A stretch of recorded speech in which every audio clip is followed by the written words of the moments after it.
This conference will now be recorded.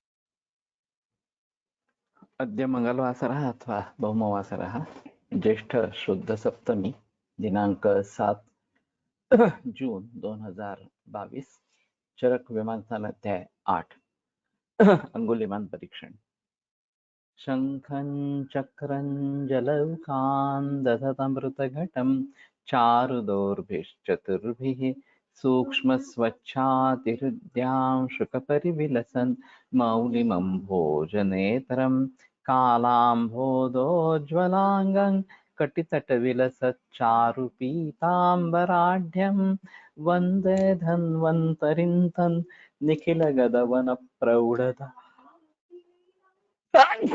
प्रौढदावाग्निनीलम् ब्रह्मणो हि समारब्धामात्रेयाद्येषु पूजिताम् अस्मदाचार्यपर्यन्तां वन्दे गुरुपरम्पराम् आयुर्वेदरतं वन्दे माधवाख्यं महागुरुम् आयुर्वेदामृतं सर्वं शिष्येभ्यो यः प्रदत्तवान् द्रष्टाज्ञानी दृष्टकर्मा कृतकर्मा तथैव च अध्यापको विश्वश्रेष्ठो महान् संशोधकस्तथा गुणैरेतैः समुदितैः यत्कार्यं प्रतनोद्धितः समृद्ध्यर्थं हि कार्यस्य वयं नु प्रयतामहे सरस्वत्यै नमो यस्य प्रसादात् पुण्यकर्मभिः बुद्धिदर्पणसङ्क्रान्तं जगदध्यक्षमीक्षते आत्रेयं प्रथमं वन्दे आयुर्वेदजगद्गुरुम् आयुर्वेदामृतं सर्वं गृहीत्वा हि सुरेश्वरात् निवेशादिकेभ्यो यत् प्रयच्छत् मुनिसत्तमः प्रथमं तन्त्रकर्तारम् अग्निवेशं नमाम्यहम्।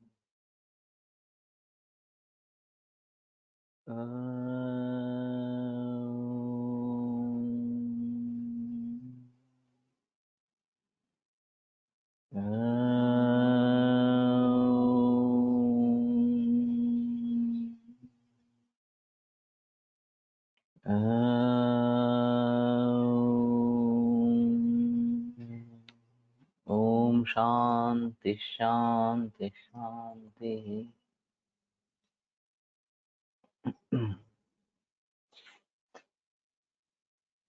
षोडशाङ्गुलोच्छेदं द्वात्रिंशत् अङ्गुलपरिणाहं शिरः इति पृथक्त्वेन अंगावयवानां मानमुक्तम्। तो इस प्रकार से अलग अलग अंगों के परिमाणों के बारे में बताया गया। इस प्रकार से केवलम पुनः शरीरम अंगुली प्रमाणी चतुरशीति, और पूर्ण शरीर जो है वो 84 अंगुली इतना प्रमाण उसका है। तद आयाम विस्तार समम समुच्यते। तो आयाम और विस्तार हाथ दोनों तरफ फैलाएंगे तो भी वो 84 अंगुल होना चाहिए, और ऊंचाई जो है वो भी 84 अंगुली इतनी होनी चाहिए। तो इसके बारे में बहस किया गया है, ये मापने की कोशिश की गई है। अभी मुझे नतीजा तो मालूम नहीं है। और और अगर कम ज्यादा है इसमें तो उससे क्या बीमारियां हो सकती है, इसके बारे में मालूम नहीं। कोई स्टडी हुआ है इस प्रकार का या नहीं हुआ है इस प्रकार का। लेकिन ये एक ऑब्जेक्टिव पैरामीटर है, और हमारे हिसाब में अच्छा इस प्रकार का है। सांगितलं नाही अच्छा वर्नियर कॅलिपरनी 4 अंगुळे धरून हा ही 4 अंगुळ झाली, त्याचं मग 4ने भागायचं, त्याला 4ने भागायचं म्हणजे 1 अंगुळी झालं.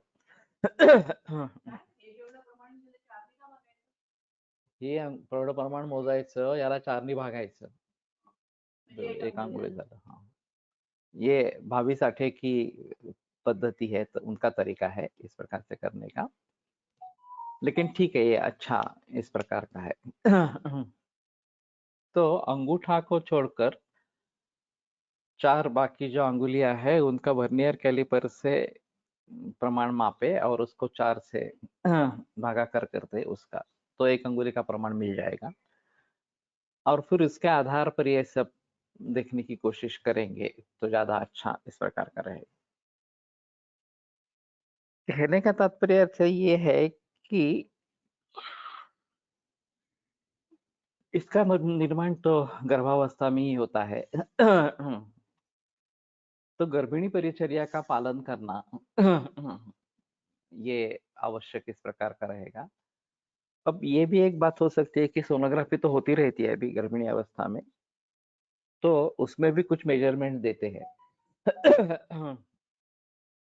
एक दूसरे महीने के बाद, चौथे पांचवें महीने में, या छठे सातवें महीने में वगैरह इस प्रकार से। तो वो और ये वहां पे मालूम नहीं अंगुली प्रमाण जज कर सकते हैं या नहीं कर सकते हैं इस प्रकार से। लेकिन वो और ये अगर मिला के देखेंगे तो शायद पता चले कि गर्भिणी अवस्था में ही या गर्भावस्था में ही कुछ इसमें परिवर्तन है क्या, तो उसको ठीक करने के हिसाब से कुछ दे सकते हैं क्या। अभी ये सब करना वायु का काम है, और हाइट गिनकर 84 से डिवाइड किए तो एक अंगुली प्रमाण आ जाएगा, ऐसा करेगी तो। अगर वो गलत है कि अंगुली प्रमाण से संबद्ध इस प्रकार का नहीं है, तो गड़बड़ हो जाएगी। तो बेटर अंगुली प्रमाण से ही लेकर ये सब गिनने की कोशिश करे, ये ज्यादा बेहतर इस प्रकार का रहेगा। और अभी सेंटीमीटर्स में करना है, इंच में करना है, ये भी एक अलग बात होती है। सेंटीमीटर्स में करना ज्यादा बेहतर है क्योंकि इसमें मिलीमीटर्स तक आ जाता है। और वर्नियर कैलिपर से भूल होने की संभावना थोड़ी कम है क्योंकि ये ऑब्जेक्टिव पैरामीटर हो जाता है। तो एक अंगुली से लेकर 84 अंगुली कितना होता है वो देख के हाइट उतनी है क्या नहीं है ये देखना जरूरी इस प्रकार का हो जाएगा। हाँ, 84 अंगुली। लेकिन इसमें ऐसा है थोड़ा सा कि वो तो हम सेंटीमीटर्स मिलीमीटर्स में गिनेंगे, हाइट जो है वो। तो एक अंगुली का मिलीमीटर्स में परिवर्तन करना है, और फिर मिलीमीटर्स के हिसाब से अगर मापने की कोशिश करेंगे तो ज्यादा अच्छा इस प्रकार का रहेगा। और मेरा सुझाव है कि बालकों में करना ज्यादा अच्छा रहेगा। तो ये आसानी से थोड़ा सा देख सकते हैं पूरा शरीर इस प्रकार से, और गिन सकते हैं। और वही अगर हमें पता चल जाता है कि ये कम है ये ज्यादा है इस प्रकार से, तो उसके बारे में कुछ कर सकते हैं क्या, ये एक अलग मुद्दा है कि हम उसको भली भांति ठीक कर पाएंगे नहीं पाएंगे मालूम नहीं। लेकिन कम से कम अगर आइडियल है तो इसका आयु अच्छा रहने वाला है, ये एक बात हो सकती है। तदायुर्बलम ओझा सुखम ऐश्वर्यम वित्तम इष्टाश्चापरे भावाः भवन्ति आयत्ताः तत्र आयुर्ः प्रमाणवती शरीरे विपर्यस्त्वतो हीने अधिके वा।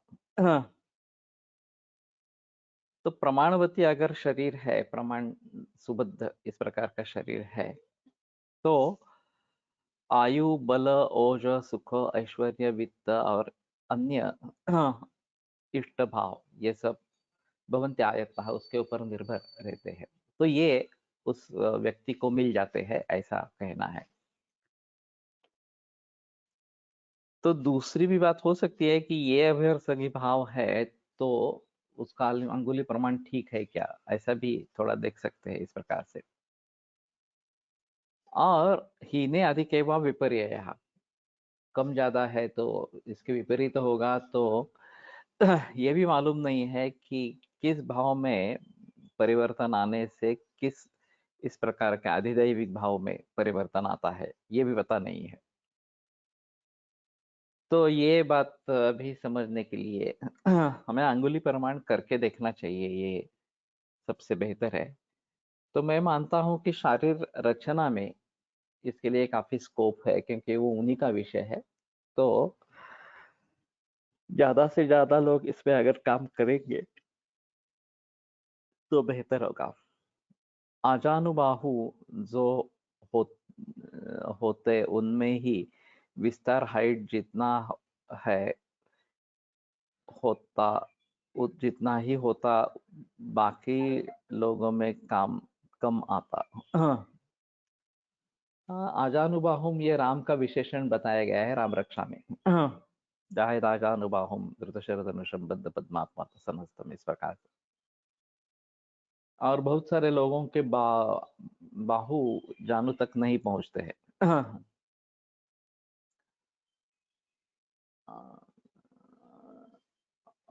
क्योंकि जनरली हाथ घुटने तक नहीं ना जाते, वही है सही। तो ये थोड़ा परीक्षण करना पड़ेगा, लेकिन आजानुबाहु नहीं है तो भी बाकी लक्षण है क्या ये देखना जरूरी इस प्रकार का होगा। और फिर उसमें हम सुधार कर सकते हैं क्या, ये आवश्यक मुद्दा है। क्या अगर हमें पता चला कि ये भाव ठीक नहीं है तो किसी व्यायाम, स्वामी समर्थ शंकर महाराज यांचे अजानुभव होते। ओके। हम्म। तो ये अच्छा है इस प्रकार से। और इनमें ये तो सब भाव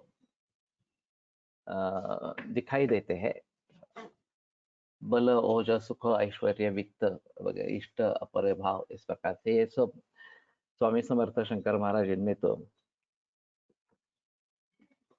दिखाई देते हैं। तो कहने का तात्पर्य अर्थ ये है कि हमें परीक्षण करना चाहिए और उसके आधार पर प्रेडिक्शंस होने चाहिए, और उसमें अगर कुछ सुधार करने की जरूरत है तो सुधार के लिए भी कोशिश करनी चाहिए। ये बात महत्वपूर्ण इस प्रकार की है। पण इथे तशा प्रमाणात जर नसेल तर काय करावं असं काही दिलेलं नाहीये ना. नहीं लिहिलेलं। तो क्या करना चाहिए इसके बारे में कोई निर्देश इस प्रकार का है? नॅचरल भाव असं नाही दिलेलं आहे ना, असं असणार असं. हो, पण ते शुक्रशोणित संयोगातून निर्माण होणार है, तो ये तो शारीर इस प्रकार के है। अभी थोड़ा सा मैं कोशों के बारे में सोच रहा हूँ, और संभवतः कुछ दिनों में कोशों के आधार पर प्रश्नावली निर्माण हो जाएगी।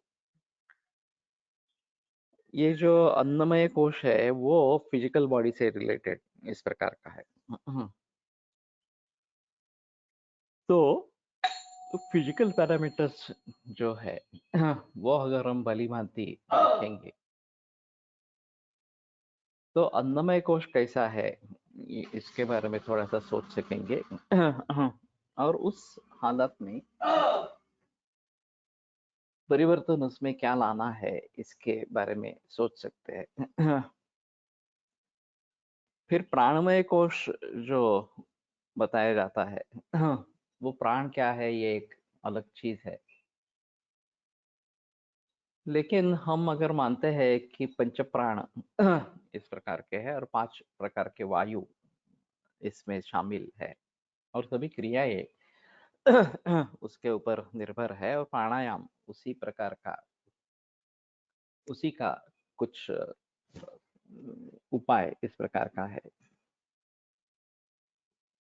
तो एक बात हो सकती है कि 5 प्रकार के वायुओं के स्थान और वायु प्राणोत्तरम ऊर्ध्वगः उर कंठचरो वगैरह इस प्रकार की बात है। उदान का स्थान उर ये है इस प्रकार का, समान का नाभि इस प्रकार का है, अपान का अपान क्षेत्र है और व्यान का हृदय इस प्रकार का है। तो उसके ऊपर कंसंट्रेट करेंगे और वहां पे क्या चल रहा है और ठीक चल रहा है या कोई तकलीफ है ये जानने की कोशिश करेंगे, तो शायद हम प्राणमय कोश के बारे में समझ सकेंगे। और यही चीजें ऑरा स्कैन में देखने की भी कोशिश करेंगे उसका कोरिलेशन एस्टेब्लिश करने के लिए। तीसरा जो मुद्दा है वो मनोमय कोश। तो हमारे हिसाब में तो मन का स्थान हृदय इस प्रकार का है, तो व्यान और मन ये दोनों हृदय के सहायता से हमें प्राप्त होने चाहिए।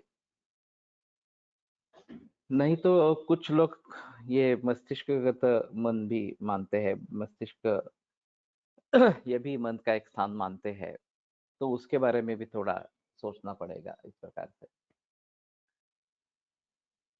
और फिर मानसिक कारणों का जहाँ जहाँ पे संबंध है, चिंता हो, शोक हो, क्रोध हो और कोई भाव इस प्रकार के हो, या फिर भावनाओं से जुड़ी बातें हो, उसका असर मनोमय कोश पर पड़ता है।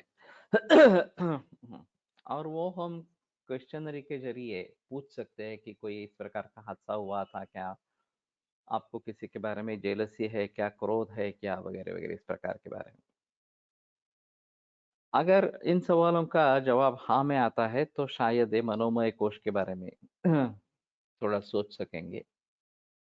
अब कंसंट्रेशन कहाँ पे करें ये एक अलग मुद्दा है।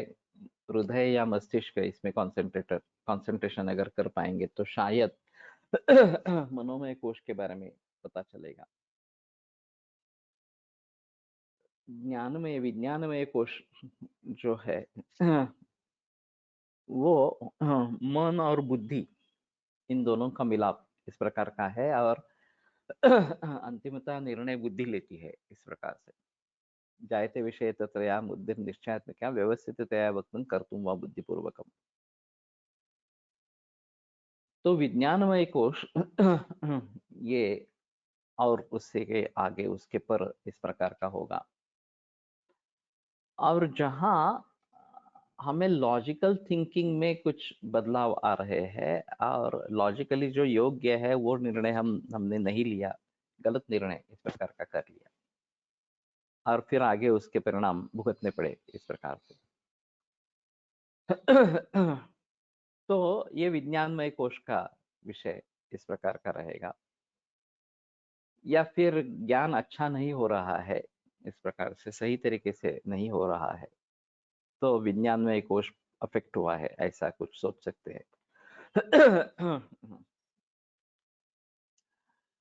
और शायद इसके लिए मस्तिष्क या आज्ञा चक्र इसके ऊपर काम करेंगे तो बात कुछ हो सकती है इस प्रकार से। और आनंदमय कोश जो है वो आत्मस्थे मनसि स्थिरे स्वशरीरस्य स्वशरीरस्य सर्वज्ञ योगज्ञास्तम योगम ऋषये विदु, कि आत्मा आनंद स्वरूप है, और अगर मन आत्मा में लीन हो जाता है तो आनंद की अनुभूति आती है। वो सच्चिदानंदमय स्वरूप इस प्रकार का है। इन्होंने भी, पतंजलि ने भी संप्रज्ञात समाधि की 4 अवस्थाएं जो बताई गई है उसमें सानंद ये एक अवस्था बताई गई है। और फिर उसके आगे सास्मित, केवल अस्मिता, उसका भाव होना, इतना ही माना गया है।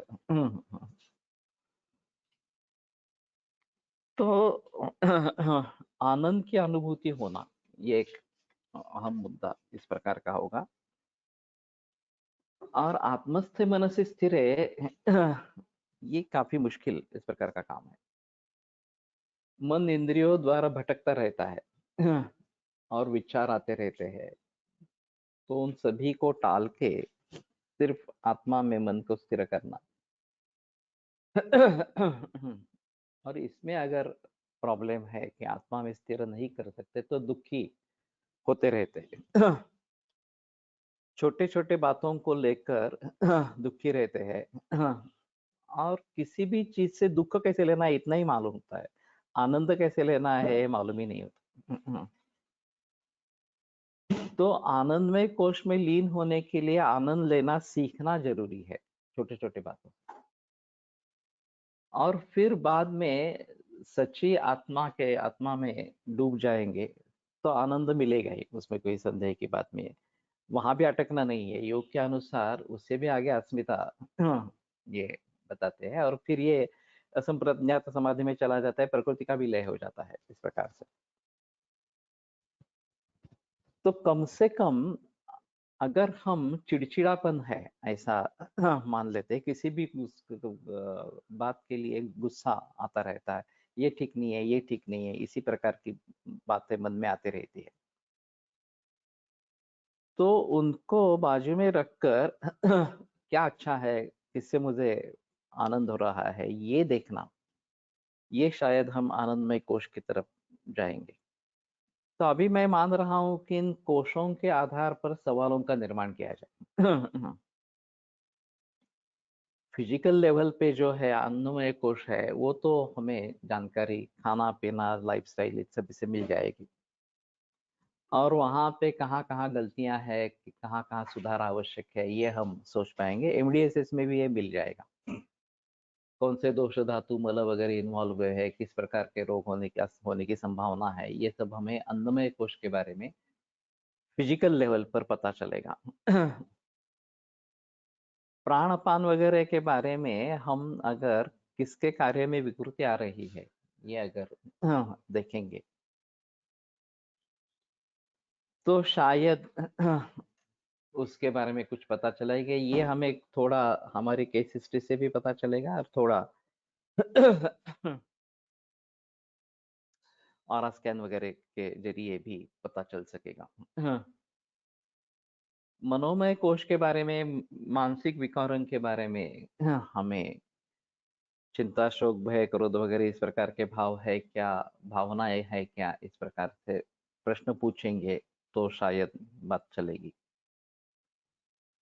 और अगर इंटेलेक्चुअल लेवल पर कुछ गलतियां हुई है, मैंने खामखा पैसे गवा दिए, ये मैं तो करना नहीं चाहता था, करना नहीं चाहिए था वगैरह वगैरह, इस प्रकार के अगर कुछ है विचार मन में, तो ये विज्ञानमय कोश से जुड़ा इस प्रकार का है। और ये त्रस्तत्व जो बात है कि छोटी छोटी बातों को लेकर गुस्सा करते रहना, चिड़चिड़ापन होना इस प्रकार से, और दुख व्यक्त करते रहना कि ये ठीक नहीं है, वो ठीक नहीं है वगैरह वगैरह इस प्रकार से, तो ये आनंदमय कोश के बारे में तकलीफें है। तो इसके आधार पर सुझाव भी दे सकते हैं, ये करो, ये टालो वगैरह वगैरह इस प्रकार से। और खास करके हृदय और मस्तिष्क, इसके बारे में हमें प्राण और मन के बारे में पता चलेगा। पूरा उरस स्थान कफ से जुड़ा इस प्रकार का है या उदान वायु से जुड़ा इस प्रकार का है, उसके बारे में कुछ पता चलेगा। नाभि स्थान जो है वो अग्नि के बारे में बताएगा, समान वायु के बारे में बताएगा इस प्रकार से। और अपान स्थान जो है वो अपान की स्थिति, अपान वायु के बारे में बताएगा। तो धीरे धीरे इन पे कंसंट्रेशन अगर बढ़ता जाए, फिजिकल लेवल पर एक बात है,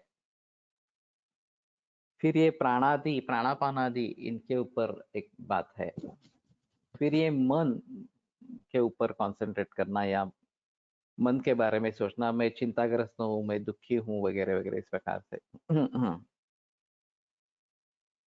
और फिर विज्ञान के बारे में मैंने लॉजिकली कुछ गलतियां की है क्या, जिसके लिए मुझे तरसना पड़ता है वगैरह वगैरह।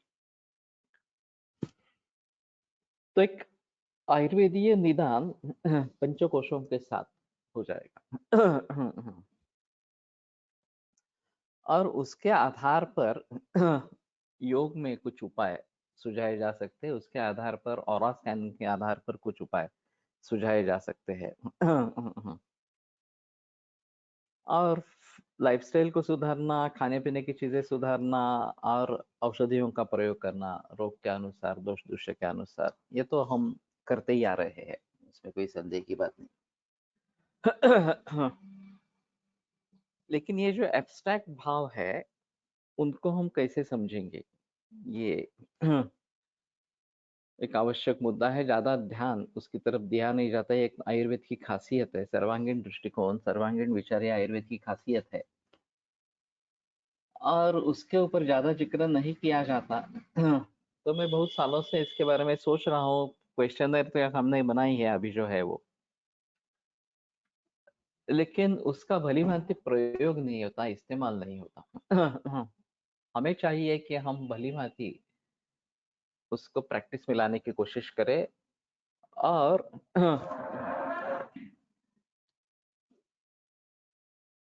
काउंसलिंग की बात हो, योग की बात हो, इसको अगर हम इसमें लाने की कोशिश है। इसके और भी एक पर अधिदैविक एस्पेक्ट होते हैं और इसमें शायद जारण मारण वगैरह बातें भी हो सकती है, उसका भी परिणाम हो सकता है तो अमावस्या पूर्णिमा को लक्षणों की वृद्धि होती है क्या, घर बदला गया है उसके बाद में ये सब शुरू हुआ है क्या, ये भी सवाल उसमें होने चाहिए या ग्रह दशा के बारे में अगर कुछ पता चले ज्योतिष के अनुसार कि ये ग्रह दशा है, बुरी ग्रह दशा है और तब से ये शुरुआत हो गई है इस प्रकार से, तो इन सभी बातों को ध्यान में रखते हुए हमारा निदान होगा, क्योंकि युक्ति उपाश्रय, दैव उपाश्रय और सत्वावजय ये हमारे चिकित्सा के 3 प्रमुख भेद इस प्रकार के हैं। युक्ति विपाश्रय जैसे मैं बता रहा हूँ, खाने पीने की चीजें, लाइफस्टाइल वगैरह के बारे में, और फिर उसके आधार पर आयुर्वेदीय निदान और आयुर्वेदीय चिकित्सा, ये बात हो सकती है, कोई संदेह की बात नहीं है। दैव विपाश्रय के लिए ये अभी जब अमावस्या पूर्णिमा वगैरह ये मुद्दे हमारे लिए महत्वपूर्ण इस प्रकार के रहेंगे। और सत्वावजय के हिसाब से हमें ये मन के बारे में सोचना है और चिंता, शोक, क्रोध वगैरह ये भाव या भावनाएं, इनके बारे में सोचना है। और फिर बुद्धि जो है काम करने वाली है, जो निर्णय लेती है और उसके मुताबिक क्रियाएं होती है, वो किस प्रकार से बनती है ये एक अहम मुद्दा इस प्रकार का रहेगा। और फिर मार्गामार्ग प्रवृत्ति हो जाती है, सही मार्ग पर चलते हैं नहीं तो मार्ग से दूर हो जाते हैं इस प्रकार से तो उसको ठिकाने कैसे लाना है, ये भी एक बात अहम इस प्रकार की रहेगी। तो आयुर्वेदिक विचारों से ऑरा स्कैनिंग कैसे करेंगे, ये अभी सोच रहे हैं हम इस प्रकार के बारे में। एक ऑरा सेंटर पुणे में खुलवाना है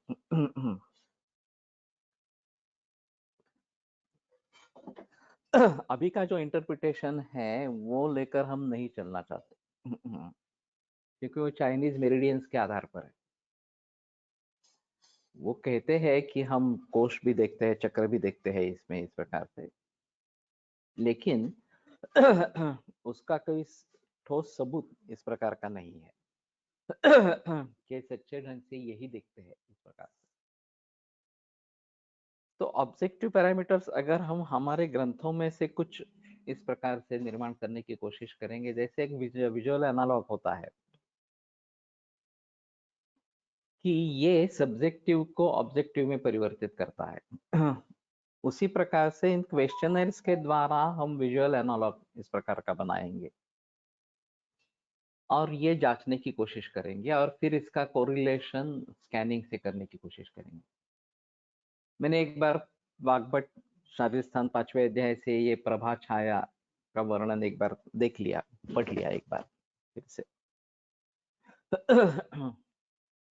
तो मेरे मन में था कि केवल नाभसी छाया जो है वो शायद चरक में होगा, एक बार वो भी देखना चाहिए, अच्छी है, बाकी सब छाया विकृत है, लेकिन वाग्भट में केवल वायवीय छाया अच्छी नहीं है, बाकी सब छाया अच्छी है तो ये भी अजीब है।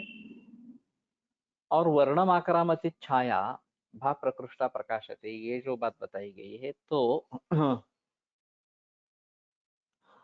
मूल वर्ण किस प्रकार का हो सकता है और छाया द्वारा आक्रमण होने से वर्ण में किस प्रकार का परिवर्तन या बदलाव आ रहा है।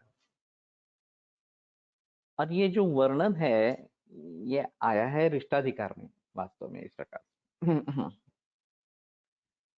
लेकिन केवल वायवी को छोड़कर बाकी छाया ये अच्छी है, तो समझ लेते हैं कि ठीक है, ये केवल इंद्रिय स्थान का विषय नहीं, नॉर्मल प्रकृति का भी विषय ये हो सकता है। और उसमें रंग भी दिए गए हैं और शायद ऋषि मुनियों की वो ताकत थी कि ये देख सकते थे हम नेकेड आई से देख नहीं सकते हैं क्योंकि इनका कहना है कि ये हमारे क्षेत्र से बाहर है, उनकी जो फ्रीक्वेंसी है वो हमारे नेत्र के कक्षा के बाहर है इस प्रकार से। तो वो हमें समझ में नहीं आएगा इस प्रकार से। तो मैं मानता हूँ कि जैसे ये सॉफ्टवेयर बनाया उन्होंने और कैमरा जो कैच कर रहा है लेकिन हमें दिख नहीं रहा है, वो सॉफ्टवेयर के जरिए हमें दिखेगा इस प्रकार से। उससे थोड़ा आसान तरीका शायद ऑप्टोमेट्री में होगा। जैसे 3D पिक्चर्स देखने के लिए कुछ विशिष्ट गॉगल्स की आवश्यकता होती है। अब जो शूटिंग है वो तो है, केवल वो उस चश्मे के बिना शूटिंग देखेंगे तो कुछ पता नहीं चलेगा। लेकिन जब वो क्या चश्मा लगाते हैं और देखते हैं तो डेप्थ जो है वो उसमें सामने आ जाती है। जो केवल नेत्र से सामने नहीं आती। बहुत ही अच्छा कुशल चित्रकार है तो ये बात थोड़ी हो सकती है, लेकिन फिर भी डेप्थ को ध्यान में लेना काफी मुश्किल इस प्रकार का होता है। तो इस प्रकार का अगर कुछ डिवाइस बने, केवल गॉगल लगा के या चश्मा, विशिष्ट प्रकार का चश्मा लगा के अगर हम ये बायोफील्ड जो है वो देख सकेंगे, उसमें कलर्स देख सकेंगे, तो ये एक अलग बात इस प्रकार की होगी। अब इस पे लिए काफी संशोधन करना पड़ेगा। और सॉफ्टवेयर किस तरीके से बना, ये अभी उसका लॉजिक मुझे मालूम नहीं है। कि इसको कैच करने वाली कोई यंत्रणा है, वो सॉफ्टवेयर में प्रयोग उसका किया गया है। तो वही यंत्रणा अगर हम चश्मे में लगाते हैं तो चश्मा कैच करेगा। ये सब करने की जरूरत इतनी रहे नहीं रहेगी। और उसको कंप्यूटर जोड़ सकते हैं चश्मे को, वो भी बात अलग इस प्रकार की होगी। तो कहने का तात्पर्य अर्थ ये है कि इसको ऑब्जेक्टिव पैरामीटर्स में हम कैसे ला सकेंगे, सब्जेक्टिव से लेकर ऑब्जेक्टिव में कैसे ला सकेंगे।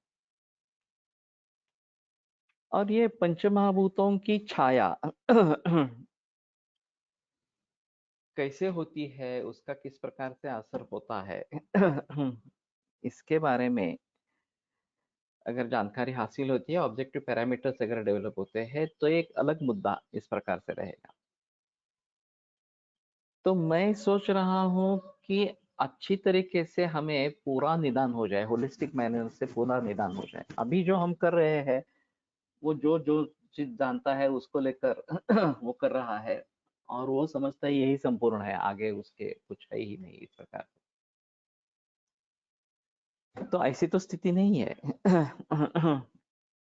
बहुत सारी बातें ऐसी है कि जो उसके विचार में भी नहीं है, सोच में भी नहीं है।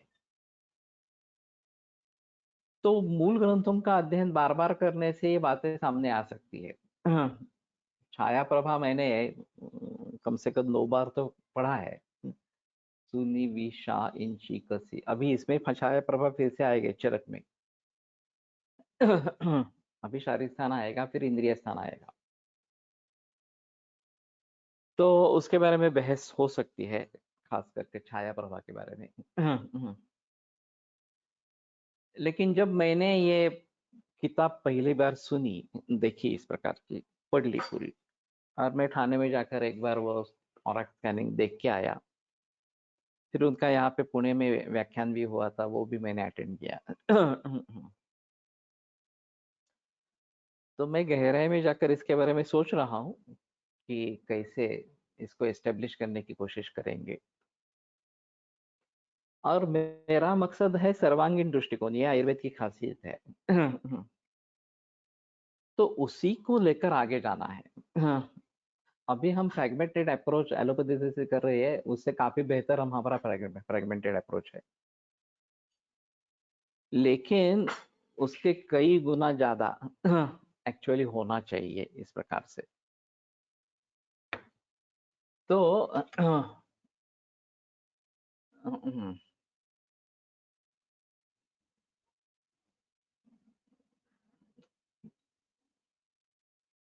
काल मला एका पेशंटने सांगितले, मी माझा मुलाचा 52 किलोमीटर आरा ओपन केला आहे। मी मज्जा मुलाचा 52 काय किलोमीटर आरा ओपन केला आहे चॅनल रेकी ने। तो अभी मुझे तो मालूम नहीं रेकी का इस प्रकार का कुछ परिणाम हो सकता है कि उससे ऑरा स्कैनिंग हो सकता है इस प्रकार से। तो थोड़ा देखना चाहिए। किसी भी तरीके से हो लेकिन उसमें ऑब्जेक्टिव पैरामीटर्स हो। रेकी फिर भी सब्जेक्टिव रहेगी अगर होता है उससे तो भी। अरे 52 किलोमीटर तो मुझे नहीं पता लगता इतना ज्यादा देख सकते हैं क्या इस प्रकार से। और इसके बावजूद एक आदिदैविक एस्पेक्ट हम कुछ ज्योतिष शास्त्र के आधार पर सोच सकते हैं। ये एक पास्ट लाइफ रिग्रेशन ये भी एक तरीका है। पिछले जन्म में है क्या करते हैं वगैरह वगैरह क्या किया था और उसका नतीजा इस जन्म में हो रहा है। अब उसको सुधारने की बात हो सकती है नहीं हो सकती है मालूम नहीं लेकिन पता तो चल जाता है ऐसा कुछ है इस प्रकार से। डिस्टेंस हीलिंग आजकल क्लेम करते वो क्या करते होंगे।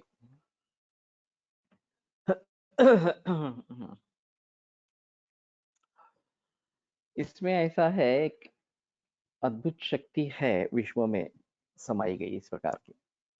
वो कहते हैं कि उसका आवाहन करते हैं और वो सभी जगह मौजूद इस प्रकार की है। तो उसके जरिए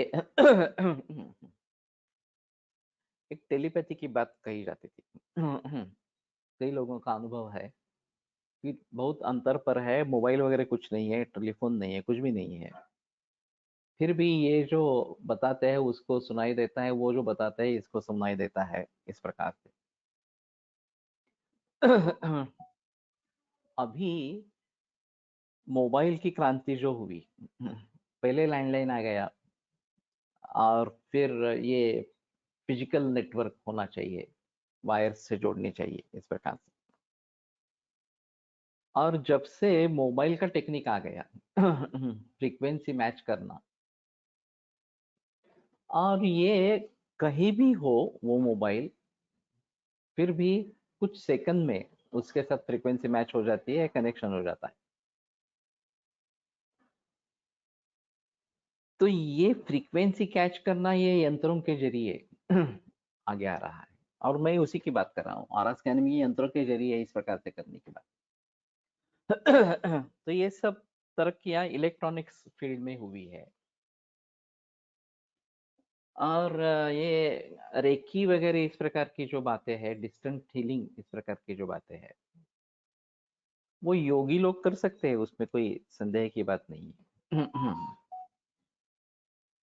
तो त्रिकाल ज्ञानी इस प्रकार के हो सकते हैं, पास में क्या हुआ था, अभी क्या है, आगे क्या होने वाला है, और कहीं दूर क्या कुछ हो रहा है, ये देखने की क्षमता संजय को जैसे कृष्ण ने दिव्य दृष्टि प्राप्त करके दे दी कि जो चल रहा है युद्ध भूमि पर वो सभी हाल धृतराष्ट्र को बताना है इस प्रकार से। दिव्य दृष्टि क्या हो सकती है इस प्रकार की। तो मैं समझता हूँ ये जीवात्मा परमात्मा इस प्रकार के लिंक है और वास्तव में उनमें भेद है ही नहीं। हमें प्रतीत होता है कि भेद है इस प्रकार से। जीवात्मा जब परमात्मा में समाविष्ट हो जाता है, समा जाता है, तो अलग अस्तित्व उसका नहीं रहता, मुक्ति जब हो जाती है। तो ये सभी चीजें पॉसिबल है, लेकिन इसके लिए अध्यात्म में उन्नति करना, योग में उन्नति करना, योगी नाम अष्टविधम ऐश्वर्यम, ये भी बात चरकाचार्य ने बताई है। और फिर योगी उसमें अटक जाता है तो उसके आगे की तरक्की नहीं होती है इस प्रकार से। तो एक प्रकार की वैश्विक शक्ति है जिसकी सहायता ले जाती है क्या हर इंसान की भी एक फ्रीक्वेंसी होती होगी जिसको पकड़कर वो कैरी करते हैं? हाँ, शायद होगा। बताना काफी मुश्किल है इसके बारे में। लेकिन फोटो की सहायता ली जाती है। यहाँ पे उस व्यक्ति पर कंसंट्रेशन करने के लिए उसका फोटो सामने रखा जाता है। और फिर उसके जरिए फ्रीक्वेंसी शायद मैच हो जाती है कि मन में उसके बारे में विचार आते हैं, तो उसमें परिवर्तन कुछ कर सकते हैं। मैं दूत नाड़ी देखा करता था, वे अशोक भट्ट वैद्य सर से प्राप्त हुई थी। और इसमें मरीज आया नहीं है, उसका कोई रिश्तेदार आया है। और उस रिश्तेदार की नाड़ी देख के मरीज को क्या हुआ है ये बता, मैंने किया है। इस प्रकार के गर्भिणी की नाड़ी भी पुरुषों में देखी है। ऑस्ट्रेलिया में मैं जहाँ जाता था वहां साइमन करके ऑस्ट्रेलियन, उसकी बेटी 1000 किलोमीटर दूर थी, वो प्रेग्नेंट थी। और फिर मैंने इसकी नाड़ी देखकर उसको लड़का लड़की क्या होगी, कब होगी, कितना वजन होगा, ये सब लिख के दे दिया। और मैं वापस आ गया। जब डिलीवरी हुई तो साइमन आश्चर्यचकित रहा। जो भी मैंने बातें लिखी थी वो वैसी ही निकली। वास्तविक मैंने उस लड़की को देखा भी नहीं था। उसका फोटो भी नहीं देखा था। लेकिन केवल दूत नाड़ी की वजह से साइमन को मैंने कहा कि तुम अपने बेटे के बारे में सोचो। बस इतना ही काफी था। तो ये अद्भुत कनेक्शंस है कि कैसे समझेंगे इसके बारे में। और देखी हुई चीजें बहुत कम है। अप्रत्यक्ष प्रत्यक्षम ही अल्पम, अनल्पम अप्रत्यक्षम। अप्रत्यक्ष जो है वो अनल्प है, बहुत काफी ज्यादा इस प्रकार का है।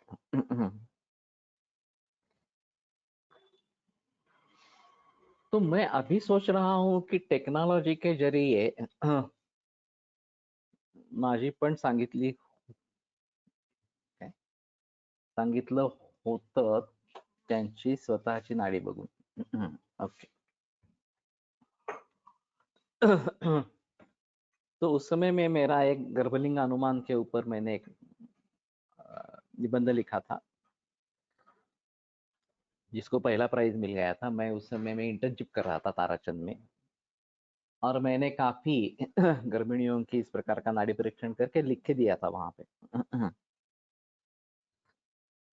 केवल पहला अनुमान गलत निकला, लेकिन उसके बाद 7 अनुमान सही निकले। तो उस समय में अगर वो व्यक्ति किसी दूसरे चीज का विचार कर रही है तो ये गलत हो सकता है। ऐसी बात है। तो कहने का तात्पर्य अर्थ ये है कि इस प्रकार के विचारों के द्वारा हम कुछ कर सकते हैं, ऐसा है। और कम से कम अभी ये बात तो सोच सकते हैं कि फोटो देखकर वीडियो कॉल करके अगर हमें कुछ कंसंट्रेशन उसके ऊपर होता है, हम उसके बारे में सोच सकते हैं। तो शायद कुछ बात बनेगी। अब फोटो या वीडियो कॉल में अगर ही हम चश्मा लगाते हैं तो हमें ऑरा स्कैनिंग हो जाएगा। तो मैं अभी सोच रहा हूँ कि चश्मा जैसा कुछ होगा तो ज्यादा आसान होगा। केवल वो पहन ले, पिक्चर देखे, और फिर उसके आधार पर कलर्स भी अगर उसमें दिख जाए तो ज्यादा अच्छा इस प्रकार का रहेगा। और एक क्वेश्चन में सुधार लाएंगे। अभी हुआ है ऐसे कि एमडीएसएस का जो सॉफ्टवेयर बन रहा है, डायग्नोस्टिक सॉफ्टवेयर, इसमें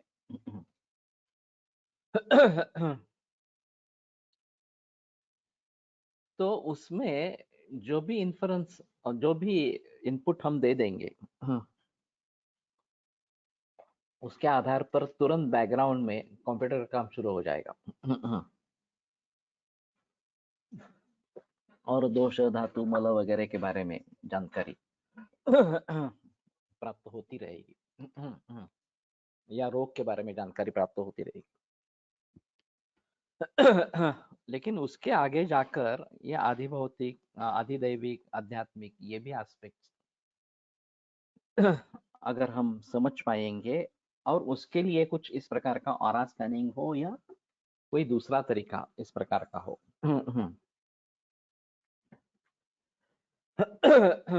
तो ये एक बात हो सकती है इस प्रकार से। और मैं अभी मान रहा हूं कि हम सभी वैद्यों को जो ज्ञान हो रहा है वो अधूरा है और ये अधूरेपन का एहसास भी नहीं है। अज्ञान का अज्ञान ज्यादा खतरनाक है कि हमें कुछ पता नहीं लग रहा, ये भी हमें मालूम नहीं है, ये सबसे खतरनाक है। तो कम से कम ये समझना तो चाहिए कि मुझे कुछ समझता नहीं है, मैं जो समझ रहा हूँ वो काफी कम है उससे बहुत ज्यादा चीजें ऐसी है कि जो मैं समझ नहीं रहा।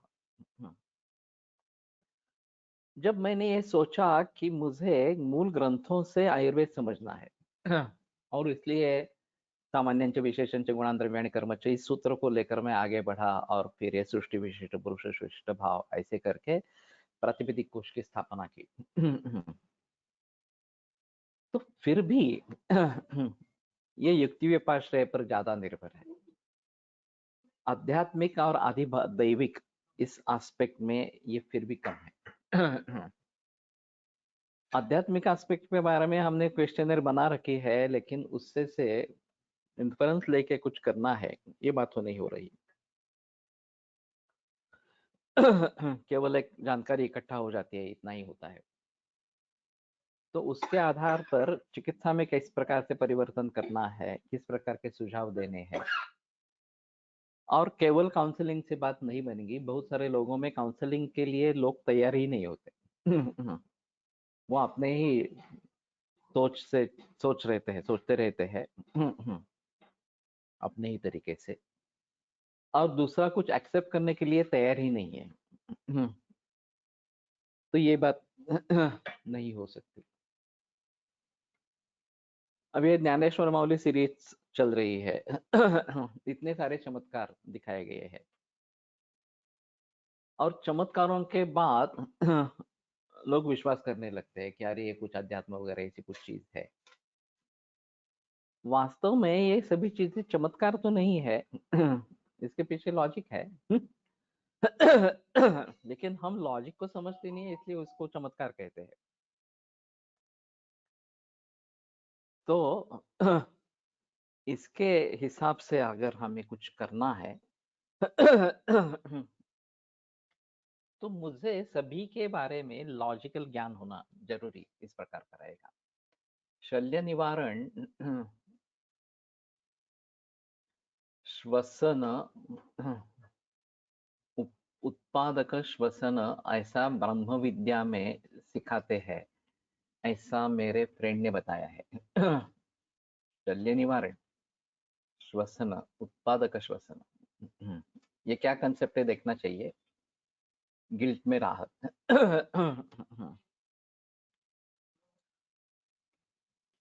तो शल्यम उद्धारयाणाम ये अग्र संग्रह है।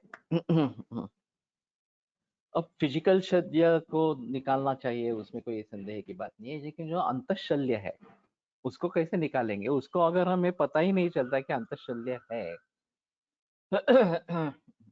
तब निकालने की बात ही नहीं आती। लेकिन जब पता चलता है कि अंतःशल्य है तो फिर उसको निकाल देना है। वहां तक कैसे पहुंचे? ये एक जो बात कही जाती है कि सभी को क्षमा कर देना और सभी की क्षमा याचना करना, हर रोज रात को या सुबह एक समय निश्चित करें। तर त्याच्यात एकच कळत नाही, त्यात चुका जर पुन्हा होत असतील तर त्या क्षमेला अर्थ काय? पण ठीक आहे ना, तर पुन्हा पुन्हा सांगत राहायचं मनाला, दुसरं काय करायचं? जब तक वो रियलिटी में नहीं आता तब तक करते रहना है। शल्य निवारण से गिल्ट में राहत, और उत्पादक से जो करना चाहते हैं उसके लिए मॉरल बूस्टिंग। तो ये निगेटिविटी को छोड़कर पॉजिटिविटी में जाना इसी प्रकार का है थोड़ा सा। तो क्या हुआ है ये सिर्फ एनालिसिस के तौर पर समझ लेना जरूरी है, फिर उसमें अटक नहीं जाना है। उसमें जो गलतियां हुई है वो गलतियां फिर से नहीं होनी है, इतना ही सोचना है, और उनमें सुधार लाने के लिए क्या करना है उसके बारे में सोचना है, और फिर क्या करना है ये सोचना जरूरी इस प्रकार का है, और वो करने के लिए कदम उठाने हैं। सिर्फ सोचने से बात नहीं बनेगी, उसको आगे बढ़ना है। तो ये ठीक है, निगेटिविटी से दूर होते हुए पॉजिटिविटी की तरफ जाना, ये इसमें आवश्यक इस प्रकार का है। तो इन सभी बातों को ध्यान में रखते हुए हम जो आयुर्वेद समझ रहे हैं वो इतना कम है, इतनी अल्प मात्रा में है, और इसी को हम समझते हैं "ओ, आयुर्वेद कितना महान है, मैं बड़ा संतुष्ट और समाधानी हूँ कि मुझे आयुर्वेद ज्ञान हो गया" इस प्रकार से। तो ये गलत सहमी है। सच्चे रूप से अगर हमें आयुर्वेद को समझना है तो बार बार पठन, बार बार चिंतन उसके बारे में, और प्रैक्टिकली कैसे करना, ये बात होनी चाहिए। नई संहिता में ये सभी बातें आएगी। इसलिए मैं मानता हूँ कि नई संहिता की जरूरत है। नहीं ज्ञानावयवेन कृष्णेन ज्ञानमुत्पद्यते, कि हम एक किसी हिस्सा को लेकर चल रहे हैं, कुछ थोड़ा सा अंश लेकर चल रहे हैं, और हम समझ रहे हैं कि यही ज्ञान है, और वास्तव में तो वो स्थिति है ही नहीं। उससे कई गुना सच्चा ज्ञान इस प्रकार का है।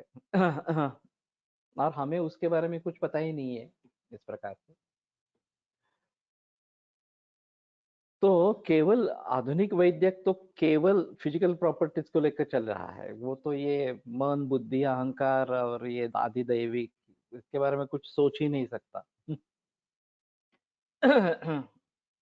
उनका जो बेस है वही अधूरा है।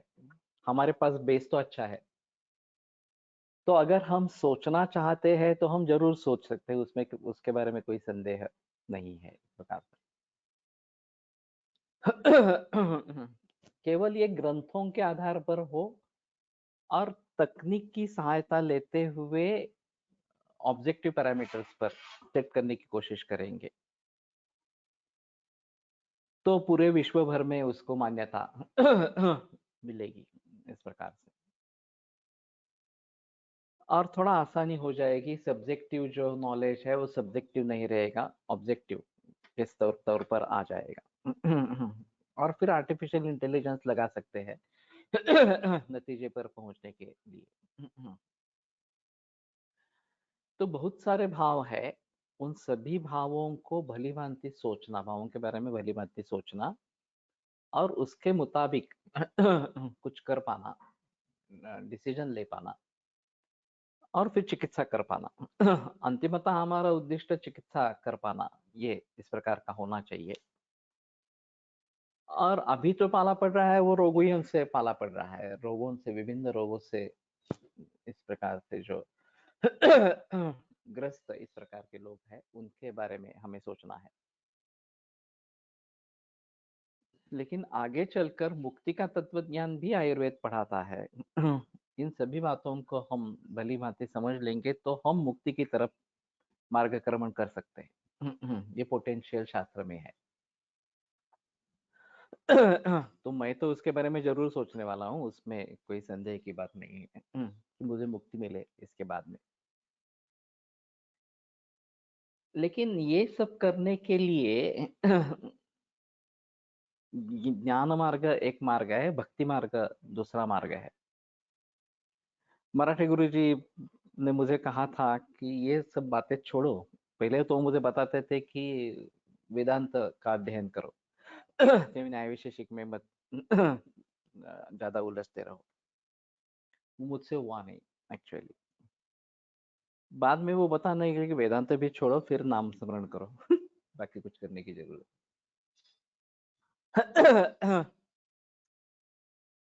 अब गोंदवलेकर महाराज वगैरह जो कहते हैं इस प्रकार से कंटिन्यूअसली नाम लेना है और अहंकार को त्यागना है।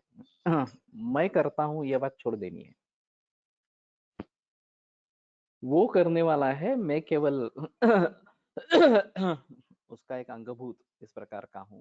मुझसे वो करवाता है इस प्रकार से। तो ये काफी मुश्किल है। हमारा अहंकार हमें छोड़ता नहीं है। मैं करने वाला हूँ, मैं करने वाला हूँ, इस प्रकार की स्थिति रहती है। तो इससे कैसे मुक्त हो जाए? तो ये रजा और तमस से जुड़ा है। जितना हम रजा और तम को छोड़ेंगे, सत्वगुण बढ़ता जाएगा, उतना ज्ञान होता रहेगा और फिर ये हमें प्राप्ति हो सकती है। इस प्रकार के षट चक्र से भी बीमारियों को संबंध आयुर्वेद की दृष्टि से जोड़ सकते क्या? हो सकता है। योग की सहायता किस किस चीज में कैसी लेनी है, यह अभी मैं सोच रहा हूँ। मेरी संहिता आयुर्योग संहिता रहेगी, केवल आयुर्वेद की संहिता नहीं रहेगी। ये तो मैंने पहले से ही डिसाइड किया है। और अगर हम इन 3 एस्पेक्ट पर काम करना चाहते हैं, आदि भौतिक तो करना ही है, लेकिन आदि दैविक और आध्यात्मिक एस्पेक्ट पर काम करना है, तो उसमें योग की अध्यात्म की जोड़ जरूर होनी चाहिए। उसके बगैर तो हो नहीं सकता। अब अध्यात्म काफी एब्स्ट्रैक्ट है, योग थोड़ा प्रैक्टिकल है। और यमन नियम आसन प्राणायाम वगैरह करके मानस भावों पर काबू पा सकते हैं, उसमें संदेह नहीं है। तो थोड़ा प्रैक्टिकल होने के कारण योग की अनुभूति है या योग से कार्य लेना है। और दूसरी चीज, अध्यात्म विद्या विद्या नाम, ये हमारे भी आग्रह संग्रह में बताया। ये इतने सारे सूत्र है, फिर भी विद्या जो आती है वो गुरु से आती है। इसके बारे में अच्छा गुरु मिलना, ये भी एक अहम चीज होती है। और फिर हमारे ही सूत्र इकट्ठा करेंगे, शास्त्रों में से ही सूत्र इकट्ठा करेंगे और इसको भौतिक लेवल पर सोचना है, इसको आध्यात्मिक लेवल पर सोचना है, इसको आधिदैविक लेवल पर सोचना है। ये स्वस्ति प्रणय प्रणिपात वगैरह वगैरह जो बात बताई गई है दैव विभाषा चिकित्सा में, गमन वगैरह इस प्रकार की। तो आधिदैविक स्तर पर इसके बारे में हमें सोचना है। तो ये तीनों का मिलाप करके हमारा निदान होना है, तीनों का मिलाप करके हमारी चिकित्सा होनी चाहिए। और फिर भी उसमें साध्यासाध्य विवेक है, ऐसी बात नहीं है कि सभी लोग ठीक होंगे। अगर असाध्य है तो ठीक नहीं होंगे, ये भी पहले से ही मालूम होना चाहिए। तो ये काफी मुश्किल इस प्रकार का मामला है। लेकिन मैं अपने को सुदैवी मानता हूं कि कोल्हटकर सर से ये प्रेरणा मिली मूल ग्रंथों को पढ़ने की इस प्रकार। वो पढ़ते थे और उसी को मैंने गुरुकुल के रूप से पुनरुज्जीवित किया। अभी ये सुबह के वाचन के जरिए पुनरुज्जीवित इस प्रकार से किया। और लोगों को फायदा हो ना हो, मुझे तो फायदा है, उसमें कोई संदेह की बात नहीं। तो मैं जब तक मुझे पॉसिबल है मैं तो करता रहूंगा, उसमें कोई संदेह की बात नहीं। अब बात यह है कि जो ब्रीडिंग बिटवीन द लाइंस है, या फिर एक सूत्र का दूसरे सूत्र से जो मेलजोल है, वो कैसे होता रहेगा और वो बदलता रहेगा, नए नए रिलेशंस सामने आते रहेंगे इस प्रकार से। और फिर ये टेक्निक जो है, वो टेक्निक के बारे में हम अलग तरीके से कुछ सोच सकेंगे, ऐसा थोड़ा सा रहेगा। तो अभी मैं थोड़ा सा मानता हूं कि इलेक्ट्रॉनिक्स क्षेत्र में अगर कोई पहचान वाली व्यक्ति हो जिससे हम बात कर सकेंगे इसके बारे में तो थोड़ा देखना चाहिए कि ये कैसे हो सकता है इस प्रकार से,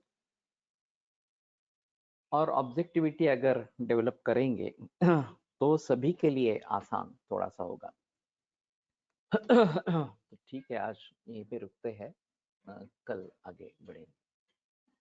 आयुर्वेद प्रकांड निगदितैः हि शल्यतंत्र प्रधानः शिष्येभ्यः शाश्वतोऽयं निखिलजनकृपा व्याप्तचित्तेन येन आयुर्वेदस्य वाञ्छन् पुनरपि भुवने ताञ्च सुष्ठु प्रतिष्ठां श्रेष्ठं धन्वन्तरिं तं प्रणमति च सदा वैद्यवर्गो हि नूनं वैद्यवर्गो हि नूनम्।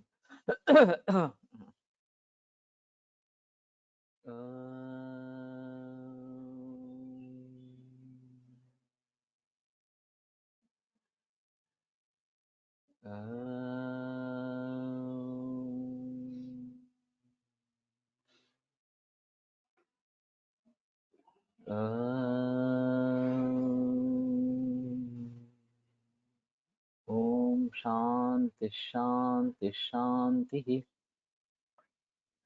विरम्यते व्याख्यानव्यापारात् श्वः पुनरपि मिलिष्यामः।